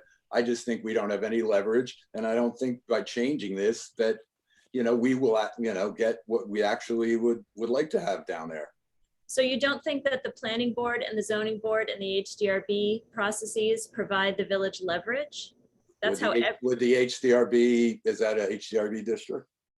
it is. It's in the But- district. But HDRB just really works on what it looks like. It doesn't work on what, Correct, which is part of village character. The point is, all three of those boards will look at whatever the application is. I'm And not that- sure, once, it goes before the planning board. And then they're gonna go for a variance. The planning board says you can't do it, and then they'll go to the zoning board for a variance. They won't Mr. even have to Mayor? go to a variance. If we allow 10,000 square feet and the owner wants to build a house on 10,000 square feet with the proper setbacks and all, then he's going to be entitled to that. And the Right. board is going to say, no, you can't have 10 houses with, that are within, within the code and comply to the code. I mean, I like, Marie's thought of saying, it needs to be mixed. It needs to have some, interestingly, or maybe not so, the owner of the property hasn't weighed in one way or the other, so I gather he likes what we're talking about, or maybe not. He cut his hand off. Speaking of, sorry.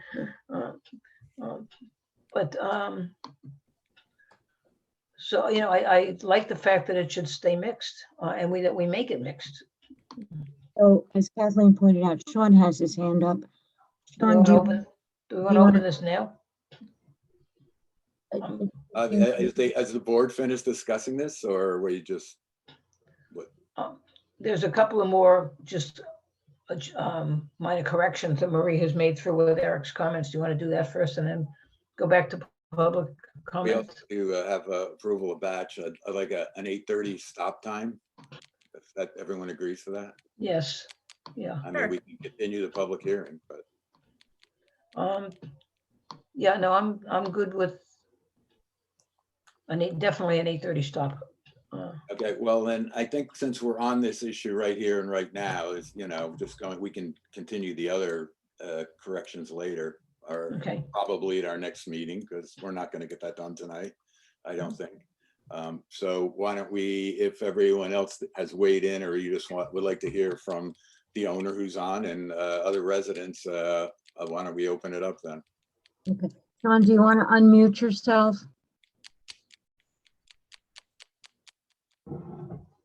Can everyone hear me okay? Yes. Okay, good evening, Mayor, members of the board. Sorry, I wasn't sure if I should have raised my hand or when the public comment started. So I just want to take, I know we have an 8:30 stop. I just want to take a quick second to thank everyone from the LWRS to LWRP to the Code Update Committee. Everyone's put a lot of time into this. I know that. I hope a lot more people know that and appreciate the time that everyone put into this. Mayor, I understand your concerns about ensuring a mix of uses. To Marie's point, we're working in some municipalities that are very close. Peekskill, for example, they have an LWRS, and in their zoning code, they actually require compliance with the LWRS. And as part of our planning board application, we have to submit narratives and plans to show our compliance, and part of the planning board review is to make a determination, are we compliant with the comprehensive plan and the LWRS? As far as zoning coming after a site plan, that's not typically how development is done. Zoning is meant to lay out a village's vision or a town's vision for land and ensure that there's complementary uses. And the previous public comments mentioned that the village now has safeguards and the village would be losing them. But I disagree, and I don't quite know what safeguards the village has right now. It's zoned for something that's very incompatible with the village. It's a use we're doing, again, right down the road in Peekskill, about just under 100,000 square feet of light industrial, truck loading zones. It's a use that's in high demand in the Hudson Valley, especially as they've been priced out of Lower Westchester and they keep moving north. But light industrial, large scale offices. I live in the village. I don't think that's compatible with the village, and I don't think that currently provides the right kind of safeguards for the village. For as far as the tax maps or the tax parcels, I think that's been answered. I read Marie's follow-up, and those are from, part of those are from the 1950 or 55 subdivision for Constitution Drive. And then the developer of Constitution Drive amended their approvals, I think in the 60s, to add those lots. So Mayor, I don't believe they're grandfathered in. They're just tax parcels, they're not buildable parcels. And whether it's I-1 or MU-1, they would just be part of any kind of site plan review process. I heard a concern about if the developer did individual lots one at a time and just kind of chipped it away. That's illegal. It's called segmentation under secret. So we would have to show an entire development plan and study the entire impact of a full build out. So at that time, the planning board looks at the entire build out, whether it's all residential, and then they say that doesn't conform with the LWRS or comprehensive plan, or all commercial and that doesn't conform. But we wouldn't be able to just do a single family home, a year later, a single family home, a year later, a single family home. That's segmentation under secret. So I think that's all I wanted to say. I appreciate everyone's time. If anyone has any questions for me, I know it's a little unorthodox and reverse public hearing, but I can mute myself, and then if anyone has any questions, pop back on. So thank you. Thank you, Sean. Sean, I apologize for not recognizing you as I saw your name and was oblivious. No problem.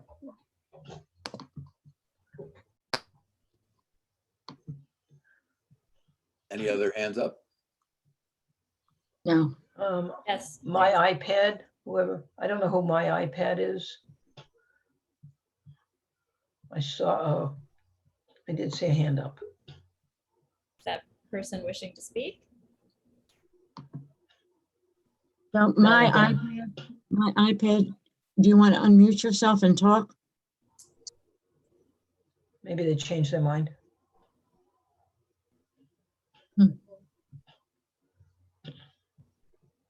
Okay. Well, now the hand's up again. Okay. My iPad, can you unmute and identify yourself, please?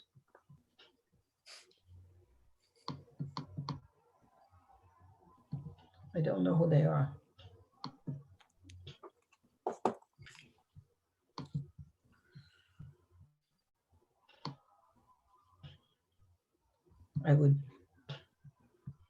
There's no way for us to tell who that person is. Okay, well, You if request them to unmute. There's a, Multiple times. no, I mean, there's a an electronic, there's a nudge you can do. Yes, I did that. Okay. Now they've dropped out. Now they're gone. Okay, well, if there is no other friend, why don't we continue on then with the corrections All right, let me see, where did we leave off? we're on? Let me see, the next one that I see, and I may have missed, we're down on page 55. Is that where we're at, 134.17? Supplementary regulations. If I missed any, I will go back, but supplementary regulations applying to all districts, an accessory building or accessory structure, including a detached garage. And then we're just deleting is any building or structure, and I believe that was an Eric. Yes, it was. So, okay, so that's just deleting is any building or structure. So an accessory building or accessory structure that has a combined measurement of 16 feet or larger requires a building permit. Okay, so the rest of it just clarifies that statement. That was an Eric comment. Right. Mhm. Well, Okay, and down below 1A, similar, we're adding grade plane, so detached garages shall not exceed a vertical height of 20 feet. Distance is measured from the grade plane, and we get rid of all the rest of that that talks about how to measure it. Fran, Yes, what page are you on? I've lost track of where I'm you sorry, I'm on page 56. Did I miss some above? are. There's something on 42 that's unresolved regarding net floor area. Okay, let me just clear this one. I will go up to 42. I apologize, because there we go. Okay, thanks, Kathleen. On Sure. page 42, we are at, my lights are blinking. That's not a good thing. I don't even know we're at 134.15. 134.14. Oh, sorry, 15. 134.14I. Aye, okay. So we're deleting livable floor area per dwelling unit, 600 square feet, and making it and replacing it with net floor area C 134.15 G5, which is below, which defines, so we're not being, Rather than We're not repeating being- it there for each thing, it's just easier to say, go look at it there. right. And it's easier, so you're not, if you have to correct something, you don't have to find all the places Exactly. to correct it. Okay, moving down. Back down to page. Back down to page 57.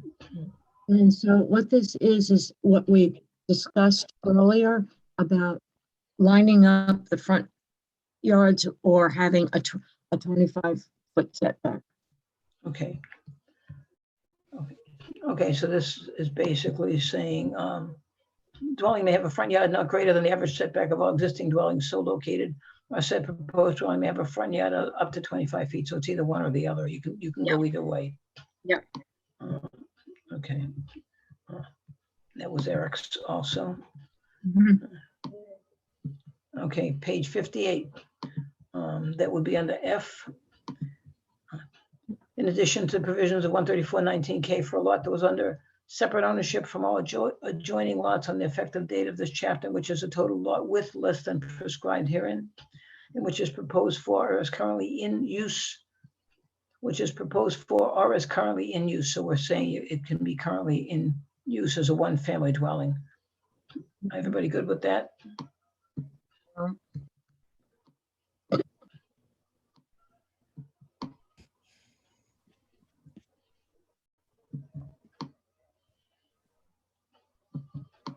Going down, I'm on page 72. 134-24, powers and duties, B. Variances, to issue variances for any of the requirements of this chapter, chapter 42, or chapter 114. Okay, this is basically saying the zoning board of appeals shall have all the power and duties prescribed by law, particularly section 712 of the New York State Village Law, and by this chapter, including variances.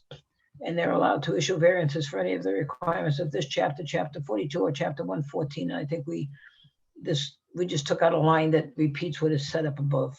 The opening paragraph, the redundancy from the opening paragraph, you mean? Right. Yeah, that Yes. makes sense.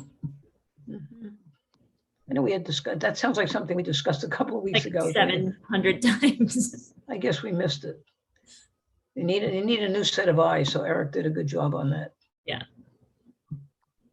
All right, on page 79, that's just an easy one, just deleting a dash. And then it goes on and on and on and on and on. I don't see any other changes. I don't know if anyone else does. So where do we go from here? Do we have to have another public hearing on this? Or do we? For the changes that we've just accepted, no additional public hearing, no new public hearing is required. The question is, what do we do about MU1? The mysterious person who wanted to get on was Stephanie. She's asked if you would have time to take comment now, or if it stays open, she'd be glad to comment next time. I'm fine with hearing her. Yeah. Sean's hand is still up. I don't know if that's because he still wants to speak again or just didn't put his hand down, but I'm good with hearing Stephanie. Their hand up now? Nope. No. Okay. Stephanie, unmute, please. There, Steph, you're on, unmute. Sorry about that. I was having some technical difficulties, which are kind of embarrassing in the 21st century. So here, I just wanted to, I wanted to +1 Peter Henderson's letter, because I think Peter Henderson makes some important points. And I also want to just remind the village of of this idea that changing zoning, right? That by changing zoning, you get the possibility of something you want. And we saw this happen with Butterfield. The village adopted the B4A zoning, and a lot of the enthusiasm for doing that came, packaged in that same message. Like, well, you get the possibility of what you might want. I believe that by retaining the existing zoning, and Sean, I know you and I differ on this. I think that by retaining the zoning as it is now, it means that any regulatory action that's going to result in development of mixed use, right, away from the light industrial, is going to include the contributions of our elected leadership, in addition to contributions and support of our standing boards, right? Of course, the planning board is going to be involved because of site plan, right? That's a given. But I do think that there is great benefit to the village as a whole to have the Village Board of Trustees participating in the development and discussion that will happen if the zoning remains light industrial. You know, right now there is nothing to prevent Sean and his company from coming to the board and proposing a development and requesting a regulatory action that would address all of the variances, right, that would be required at this time. So even now, I mean, just because it's, you know, light industrial, that doesn't mean development can't be happening. It doesn't mean that mixed use can't occur there. It just means that the instrument that is used will involve the village board. And when the village board is involved, that means there's more public, the public has a more voice in and can come to the table in a way that the village isn't entitled to if it is considered an as of right. You know, if you move ahead and you adopt this mixed use zone right now for those very large lots, that means that the village isn't involved in that discussion. And I know that there's probably, you know, there are tensions to balance, you know, property owners' rights against, you know, the public interest.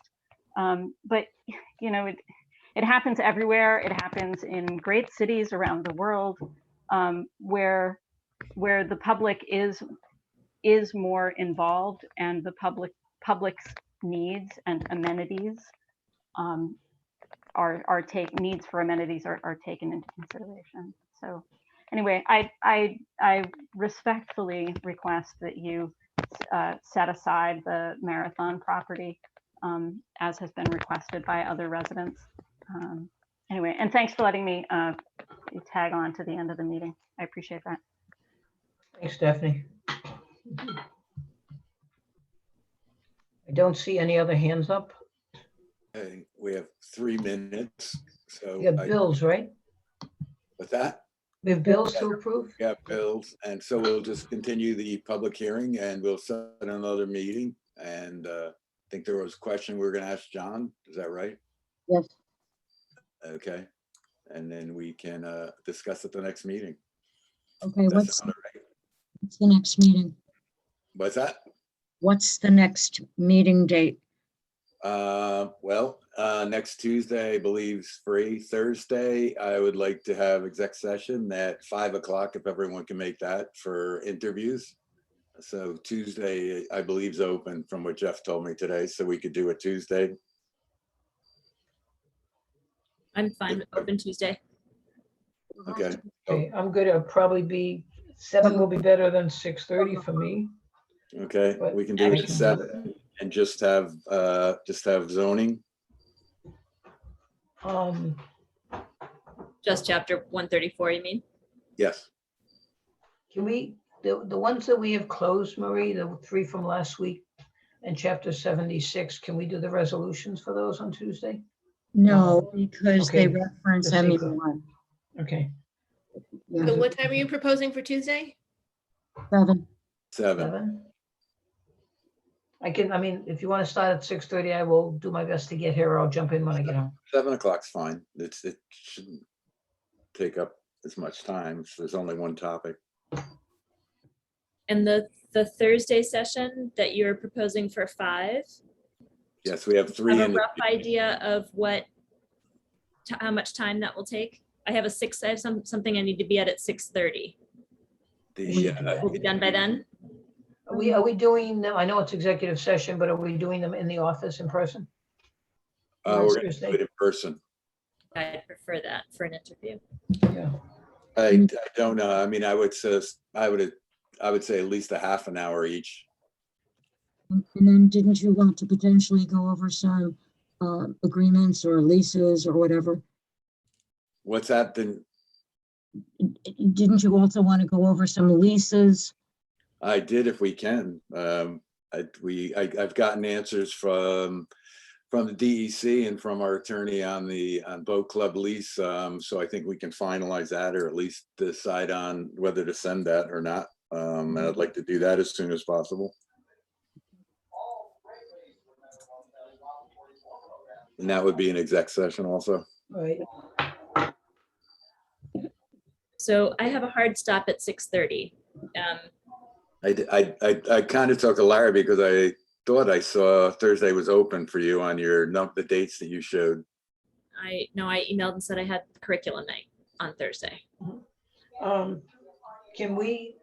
Can you email us the information you have from the DEC and from the Yeah, I will. lawyers? So we- Yeah, I will. I just received it late today, so I Okay. started to, yeah, I need to. So we should, maybe we can do a fast exec session on Tuesday night and then go into 134. You think it'll take longer than that? I have no idea.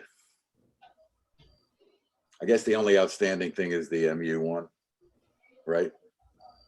Yeah, we need to hear from John. Okay, well, we can try that.